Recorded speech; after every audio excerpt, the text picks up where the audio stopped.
Stoicism for ambition. Ancient wisdom from Marcus Aurelius, Seneca, and Epictetus for modern builders, founders, and high performers. Stoic philosophy for success and mental toughness by Aurelian Hart. Introduction. If you walk through the streets of downtown Hanoi today, you will see a city full of life. Bright motorbikes zoom past tall buildings. People sit on small stools, drinking strong coffee and talking about the future. In the middle of this busy city stands a dark stone gate. It is the entrance to the Hua Lo prison. Today, it is a museum where tourists take photos and buy souvenirs. It feels like a quiet relic of a long ago time. In 1965, this place was anything but quiet. It was a nightmare of stone and iron. The American soldiers held there called it the Hanoi Hilton, but it was no hotel. It was a place designed to break the human spirit. On September 9th of that year, a Navy pilot named James Stockdale was flying his jet over North Vietnam. Suddenly, his plane was hit. It began to spin out of control. Stockdale pulled the handle to eject. As his parachute opened and he floated down toward the jungle, he knew his life had changed forever. He was about to become a prisoner of war. Stockdale was not just a soldier. He was a student of ancient books. As he looked down at the enemy soldiers waiting for him on the ground, he didn't pray for a miracle. He whispered a name to himself: Epictetus. Epictetus was a man who lived nearly 2,000 years ago. He was born as a slave in the Roman Empire. He had been beaten and crippled, yet he became one of the greatest teachers in history. He taught a way of thinking called Stoicism. As Stockdale landed in the mud, he told himself that he was leaving the world of technology and entering the world of the mind. He was entering the world of the Stoic. For the next 7 years, Stockdale was beaten. He was kept in a tiny, dark room. He was alone for years at a time. Many of the other prisoners were optimists. They kept telling themselves they would be home by Christmas. When Christmas came and went, they said they would be home by Easter. When Easter passed, they felt a deep sadness. Their hearts broke, and many of them died from the weight of their own disappointment. Stockdale did not do this. He accepted the brutal truth of his situation. He knew he might be there for a long time. He focused only on what he could control, his own thoughts and his own actions. He survived because he stayed anti-fragile. He used the pain to make his mind stronger. He realized that while the guards could lock up his body, they could never touch his inner citadel. The high performer's paradox. You might not be in a prison cell in a distant land. You might be sitting in a glass-walled office in San Francisco, New York, or London. You might have a big title and a high salary. You might have thousands of followers on social media and a team of people who look to you for answers. But if you are honest, you often feel like a prisoner. You are a fragile high achiever. On the outside, you look like a success. On the inside, you are running on a treadmill that never stops. Your phone is a set of invisible bars. Every notification makes your heart race. You worry about what people say about you on the internet. You worry about the stock market. You worry that if you stop working for even 1 hour, everything you have built will fall apart. This is the high performer's paradox. You worked hard to gain freedom, but now your success owns you. You have more money than your parents ever dreamed of, yet you have less peace. You are winning the game, but it feels hollow. You are not alone in this feeling. The world we live in is built to keep us distracted and anxious. We are told that we need more growth, more money, more fame. We are told that stress is the price of success. But the ancient Stoics knew a secret. They knew that true power does not come from controlling the world around you. It comes from controlling the world inside you. The promise of the anti-fragile builder. This book is not about sitting on a mountain and thinking deep thoughts. It is not about suppressing your feelings or becoming a robot. Stoicism is a tool for builders. It is a way of thinking for people who want to change the world, lead teams, and create things that last. By the time you finish these pages, you will have a new operating system for your life. You will learn how to stay calm when the market crashes or your project fails. Stop caring about the opinions of people who do not matter. Focus your energy on the small number of things that actually move the needle. Find a sense of worth that does not depend on your bank account or your job title. Lead others with a quiet strength that people naturally want to follow. You will transform from someone who is pushed around by the world into an anti-fragile builder. A fragile person breaks when things get hard. A resilient person stays the same. But an anti-fragile person gets better when things get messy. Like a fire that grows stronger when the wind blows, you will learn to use obstacles as fuel for your growth. This is not just a theory. It is a practice that has been tested in the fires of history. It was used by an emperor who ruled the known world. It was used by a wealthy businessman who lost everything in a shipwreck. It was used by a slave who found more freedom in his mind than his master had in his palace. The Success Trap of Alex Chen. To see how this works in the modern world, we need to look at someone facing these exact problems today. Alex Chen is 34 years old. He is the founder and CEO of a company called Lumina. His office is in a beautiful building in San Francisco with walls made of glass. From his desk, he can see the whole city. He has raised $20 million from investors. People call him a visionary. But it is 3 o'clock in the morning, and Alex is not sleeping. He is sitting on his kitchen island, staring at a spreadsheet on his laptop. The blue light from the screen makes him look tired. He is looking at his runway, the amount of money his company has left. If he doesn't find more money soon, Lumina will die. His heart is pounding. Its chest feels tight. He thinks about his wife, Sarah, sleeping upstairs. He thinks about his 2-year-old daughter, Maya.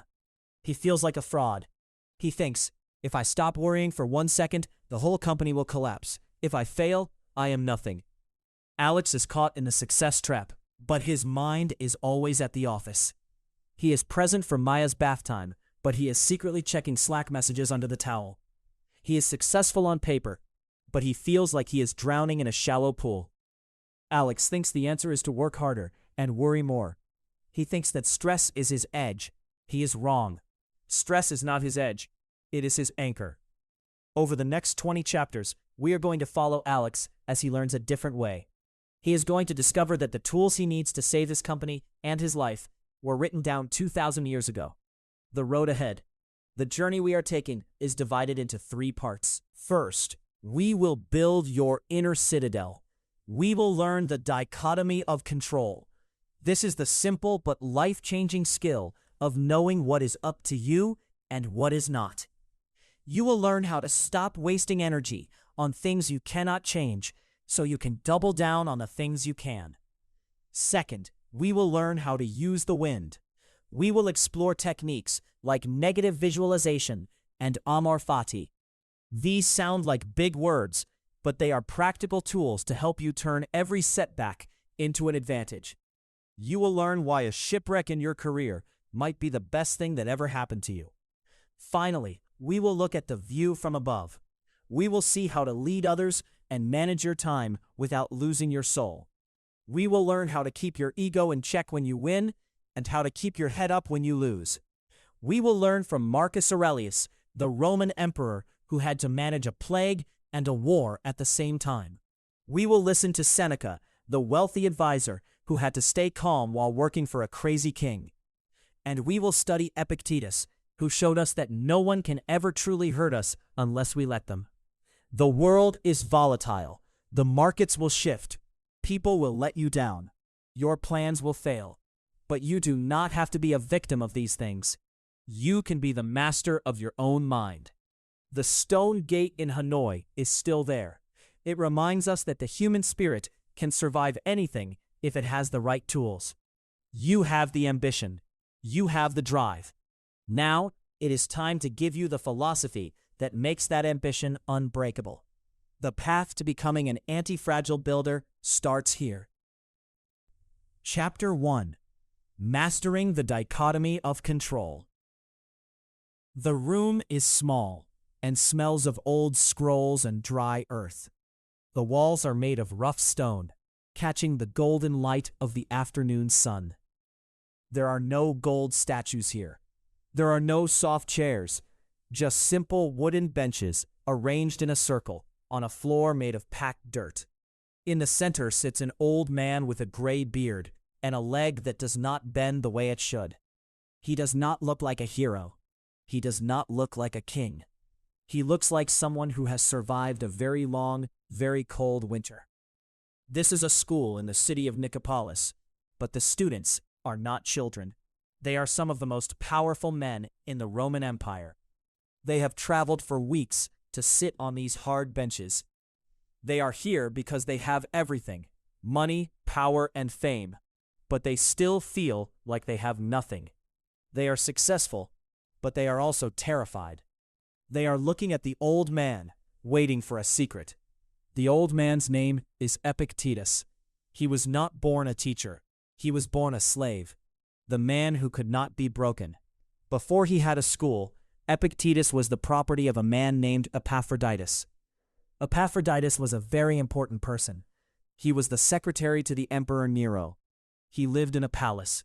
He had more money than he could count. But he was a cruel man with a very short temper. One day, for no reason at all, Epaphroditus became angry with Epictetus. He grabbed the slave's leg and began to twist it. Most people would have screamed. They would have begged for mercy. They would have cried out that their life was over.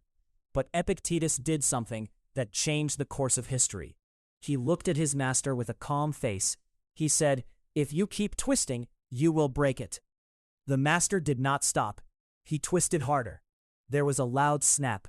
The bone broke, and Epictetus would walk with a limp for the rest of his life. Even in that moment of terrible pain, the slave did not lose his cool. He simply looked down at his ruined leg and then back at his master. He said, "I told you that you would break it." How does a man do that? How does someone who owns nothing and has no rights stay calmer than the man who owns him? Epictetus had discovered a secret that most people go their whole lives without learning. He realized that while his master could control his body, his master could not touch his mind. His master could break his leg, but he could not break his will. Epictetus realized that the world is divided into two very different buckets. In the first bucket are the things that are up to us.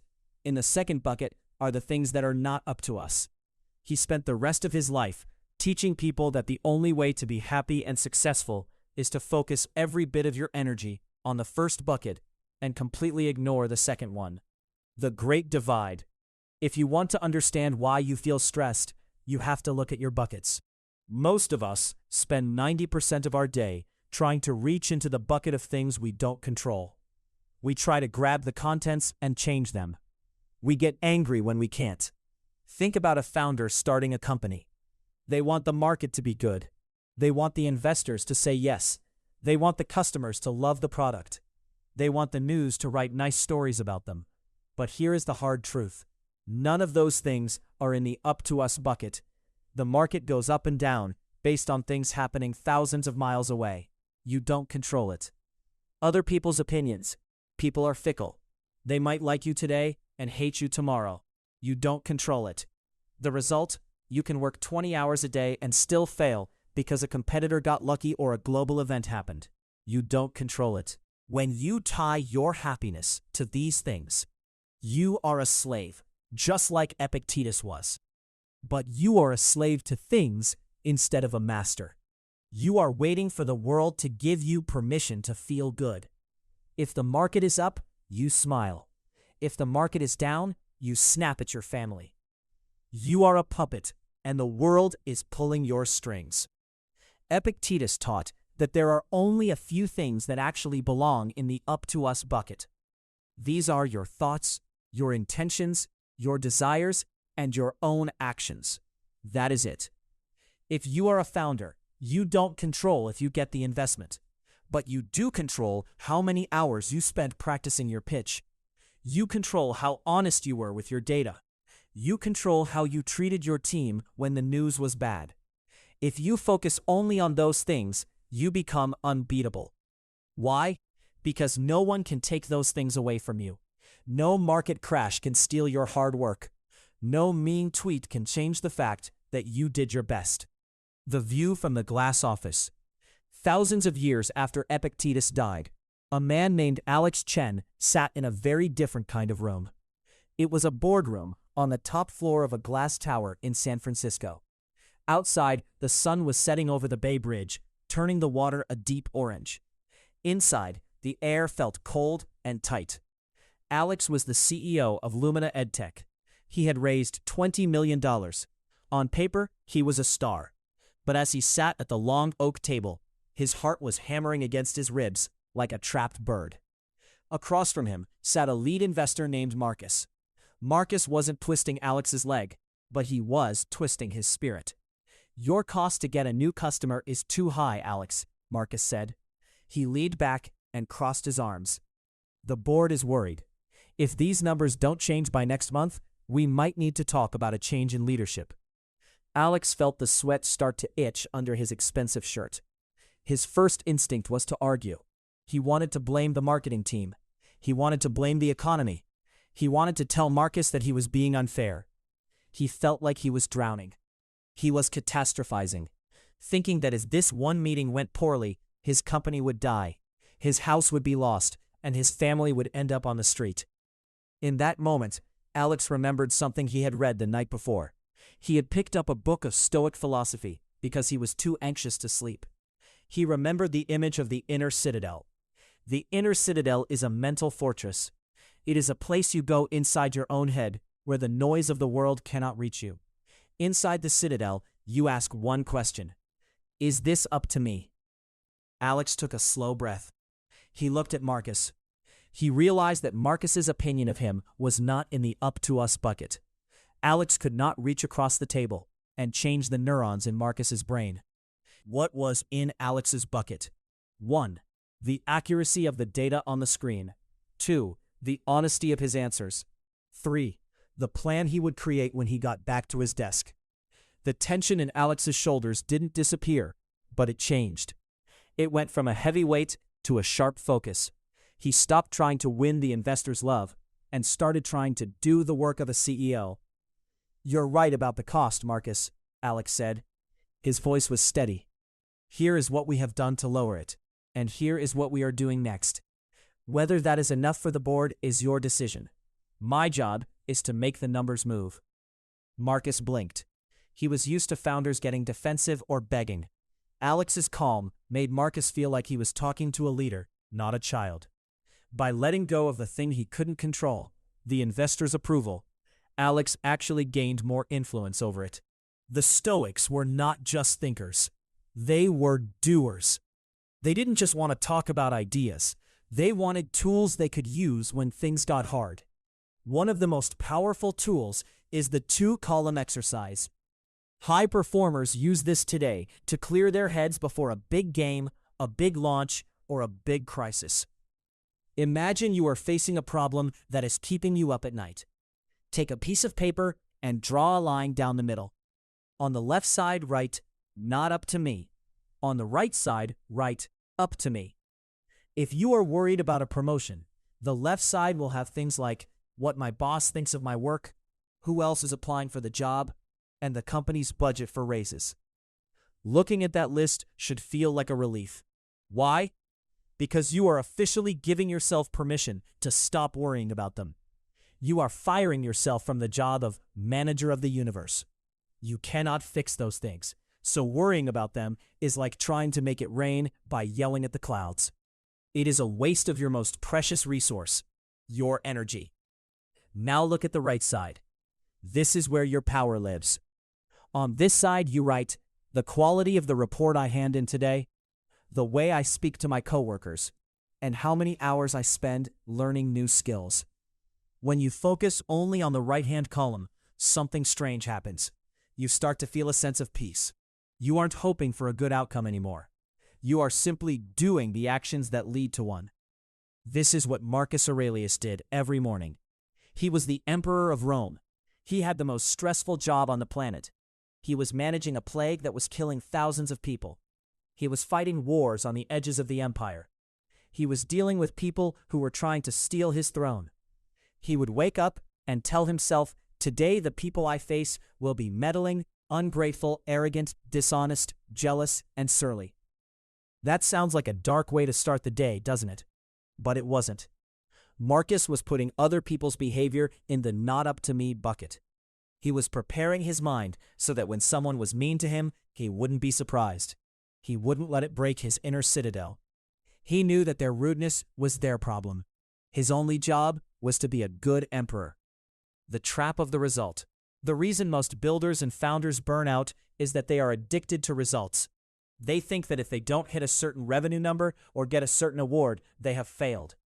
But the Stoics would say that the result is never entirely up to you. Think of an archer. The archer chooses his bow. He chooses the arrow.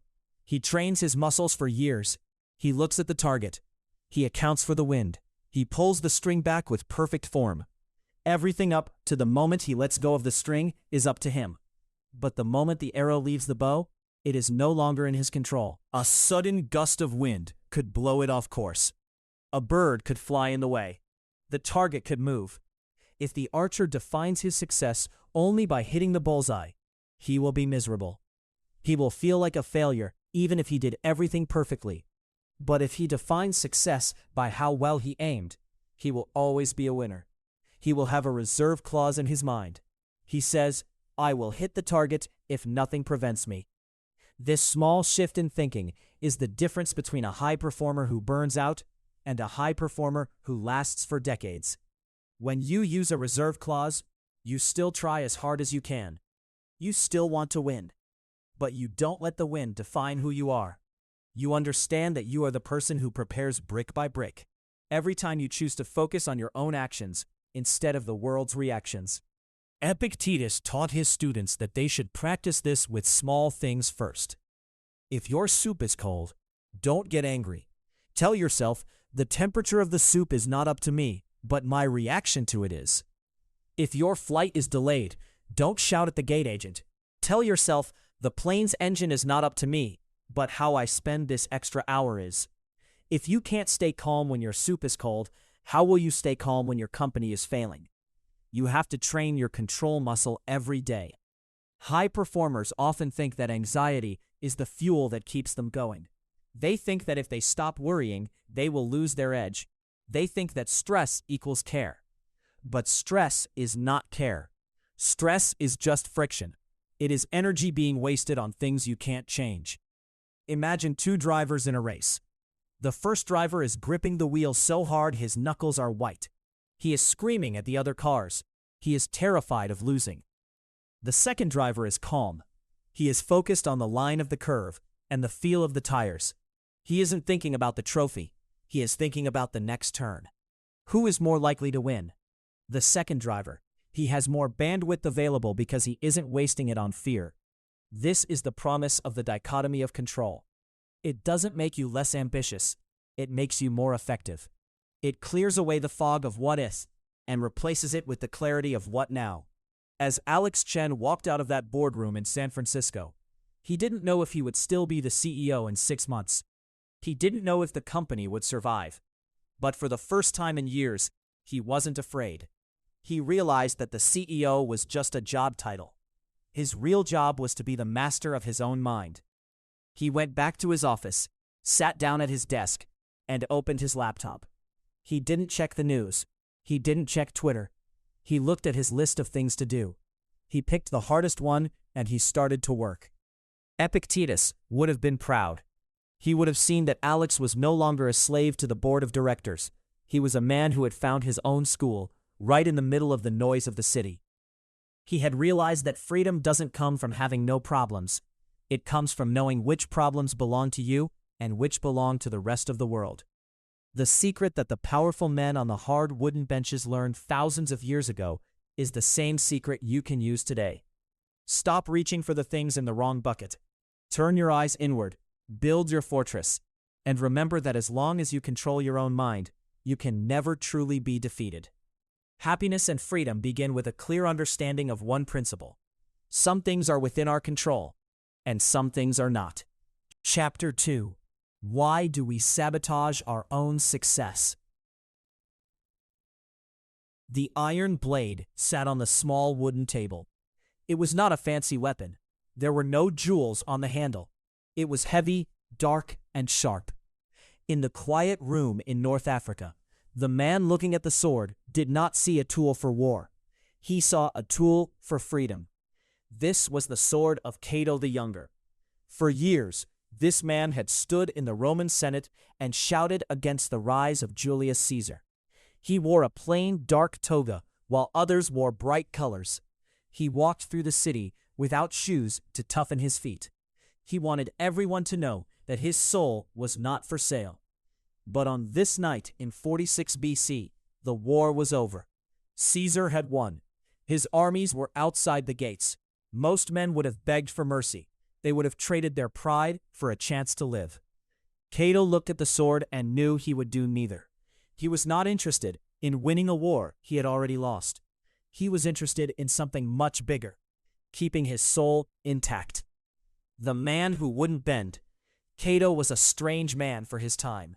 He lived in a world where everyone wanted power, money, and fame.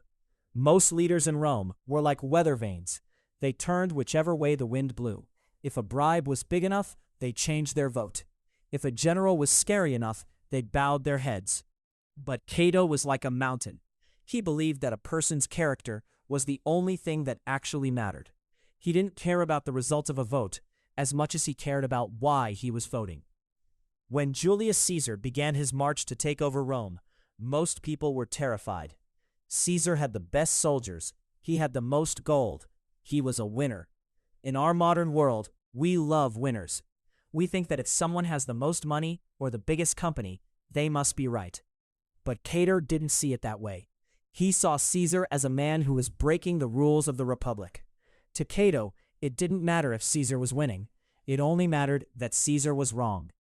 During the Great Roman Civil War, Cato fled to the city of Utica. He tried to organize a defense, but he knew the end was coming. His friends were scared. They told him to talk to Caesar. They said Caesar was a fair man and would let Cato live. They thought that staying alive was the ultimate success. Cato disagreed. He realized that if he asked Caesar for his life, he was admitting that Caesar had the power to give it or take it. He would be making Caesar his master. In Cato's mind, a man who loses his freedom to a tyrant has already failed, even if his heart is still beating. He spent his final evening eating a quiet dinner and discussing philosophy. He talked about how only the wise man is truly free. Then he went to his room, picked up that plain iron sword, and took his own life. He didn't do it out of sadness. He did it as a final act of protest. He proved that Caesar could take his city, his house, and his land, but Caesar could never take his choice. The myth of the scoreboard. We are often told a lie from the time we are very small. The lie is that the win is the only thing that counts. We are taught that if you get the A on the test, you are smart. If you get the trophy, you are a great athlete. If you get the big house, you are a success. This way of thinking makes us feel like we are in a race that never ends. It creates a deep, quiet fear inside us. We start to believe that if we don't get the result we want, we have no value. This is the success trap. It's a trick our brains play on us. We think that by worrying about the outcome, we are working harder. We think that being stressed about the win makes us more likely to get it. But the Stoics found out the opposite is true. When you focus only on the scoreboard, you actually perform worse. Your hands shake, your mind wanders. You start to make safe, boring choices because you are afraid of losing what you think you need. Think about a professional golfer. If she is standing on the final hole and all she can think about is the $1 million check, what happens? Her muscles get tight. She starts thinking about what people will say on the news. She imagines the what-ifs. She isn't thinking about the grass, the wind, or the ball anymore. She is trapped in the future. By wanting to win so badly, she makes herself more likely to lose. Cato became a Stoic saint not because he won the war, but because he never let the war change who he was. He knew that the world is a messy place. Sometimes the bad guys win. Sometimes the market crashes. Sometimes you do everything right and you still get fired. If your happiness is tied to the result, you are a slave to luck. If your happiness is tied to your own effort and your own values, you are the master of your life. The Archer and the Wind. The Stoics used a famous story to explain how to handle big goals. It is the story of the archer. Imagine a man who wants to hit a target with an arrow. He is a great archer. He has practiced for years